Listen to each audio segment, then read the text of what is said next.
Welcome everyone back to the Crimson 15 podcast. I'm your host, Crimson Sen. And 15 PCA. Native 454. Be sure to follow us on Twitter at C15 Podcast.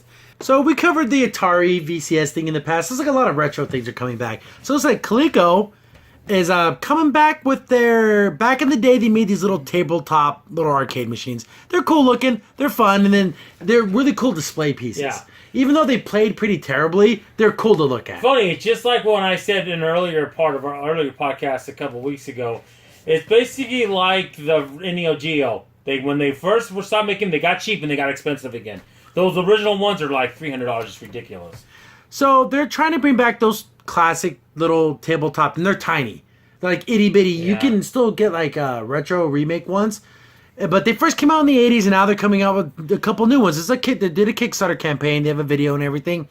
And they have two licenses, Rainbow Bright and Robotech. I mean, can you get any further away from each other? Yeah. It's weird. It's a weird combo. And the graphics are definitely, they're better.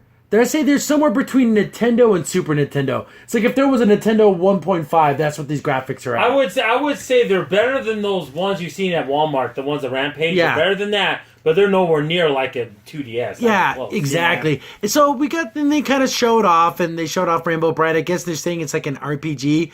And from the video footage, it looks like it's like a Legend of Zelda. Yeah. Even something like the top-down, like even like in Blaster Master. Yeah. I'm trying to think, and they say RPG, I think they mean in the most not literal sense. Remember that one for the Genesis, the one where you're the Brown Oasis? Brown Oasis, yeah, it's kind of like that too. It's just more, and so the graphics are fine enough, and then they showed off Robotech, which is more of like a side-scrolling shoot 'em up. Yeah. And Robotech, the cool thing about Robotech is the you can be a plane, you can be a robot, or like a weird robot plane hybrid. But the graphics on that looked worse, I think, than the Rainbow Bright. Yeah, but you rather play the Robotech one. I mean, I well, guess the thing that's why I think they put these together, because no one's gonna put money behind Rainbow Bright. No one. Yeah, we're like no. So and another thing that I thought was a little bit fishy. It's on Kickstarter right now, and the goal was only $30,000. I doubt that. That's such a low goal. Yeah, and these things look like you need some money to build these things. Yeah. So I'm wondering if they kind of did this as just to feel. To test the waters. But right now, as of this video recording, they're at $54,000. So it's been backed. But here's a problem with that is because do they have like a lot of these like the old like maybe molds basically of these systems and they have like kits or something? Because I don't see how they can make money on it. They have pictures of the old one and the new one, and it looks exactly the same. The actual shape of the cabinet. Yeah. I mean, it looks exactly the layer's a little different. They have more buns on it, but still. I mean, the shell. They just drill extra little holes for that. But it's looking like if you're on the early bird special, it's $45 for one of these things, and I guess it's going to retail for $55. That's a hell of a bite for one game. Why can't it be like $25? $25.20 would have been the perfect sweet spot. So is anyone out there who will pay $55 for Rainbow Bright Journey to Rainbow Land? Nobody. Maybe. No, I was kidding. No. Again, it'd be like buying a Game Boy with one game glued into it. Well, there's no way to swap these games. The problem You're is stuck with it. The problem is you're not going to get any new people or people that would think about it because that price is just a killer.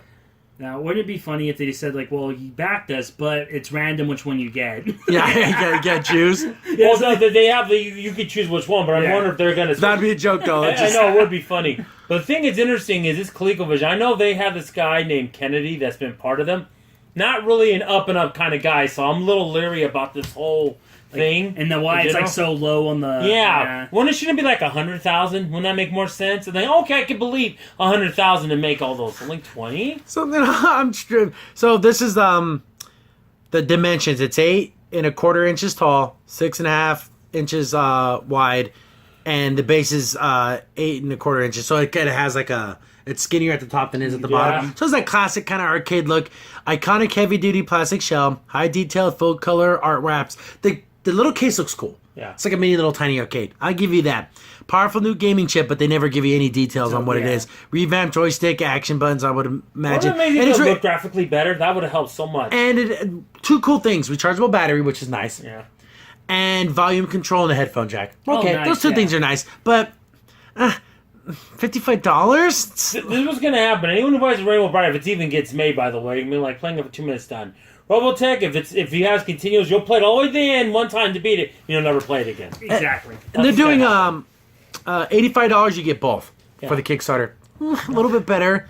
And I guess this is where people run into problems. Oh, limited edition ones where the cabinets look a little different.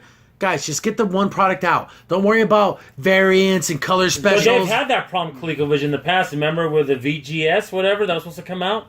They had the same problem. Oh, we have different colors. Don't care what the system looks like. Just get it out there, and we want to play and see if it plays good. Exactly, because no one's going to buy your $200 one if it's not good. No. I'm trying to see if they have names of people connected to this, because if that Kennedy guy's part of it, I want nothing to do with this. Because he's just a shyster.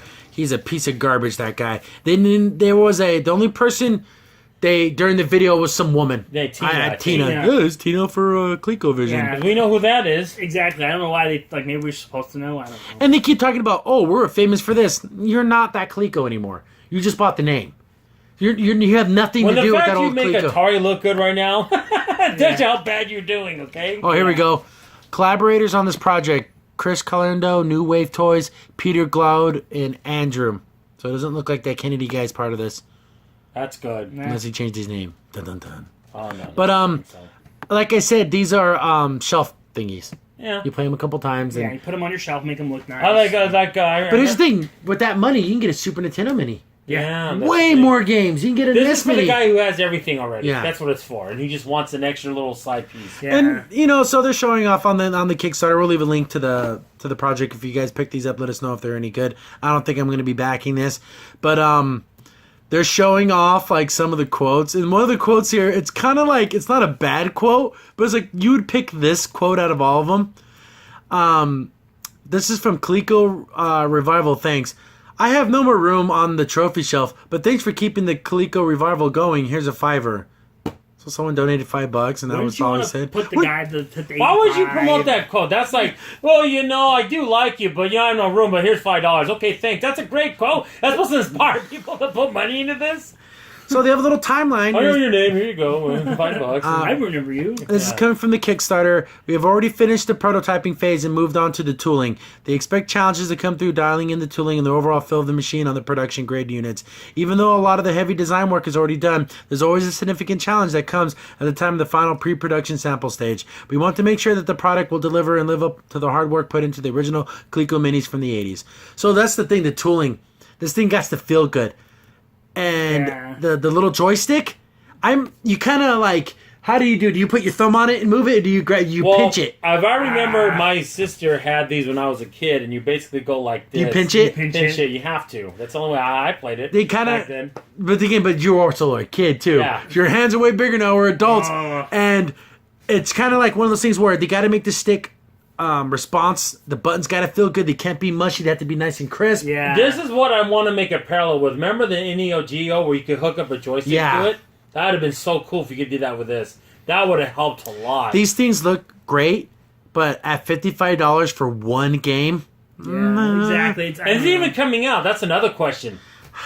That price, I'm suspicious. 30,000. Yeah, the only one was 30,000. Unless they're already made and they're just trying to get money for it. They just said they're working on the tooling. That's the actual stuff that build the cabinets. So let me get this straight. So they already got it made. It's probably the Tiger graphics from the Tiger. Yeah, they're gonna use that the whole Tiger. No, gets me too. Okay, this Tiger's got claws, man. Okay, because I know Rainbow Bright's under the Hasbro umbrella. Why don't they get My Little Pony? Wouldn't that have been a better? I think they're trying to go for that '80s flavor.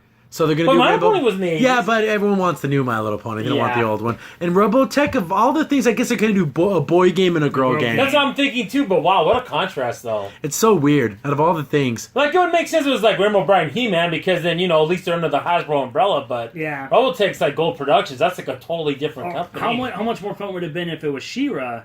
So you actually a little more action. She has a sword instead of like. And this is supposed to ship in September. That's what I'm seeing. So close. I don't know. But you run a risk when you do Kickstarters. You really, really do. Yeah, you don't know. I remember I just put $5. I didn't get the full game for like this River City Ransom Kickstarter for new game. Never came out. It's ridiculous. It's supposed to come out like 2 years ago. Nah, that sucks. I know. I'm trying to think. Were these actual games?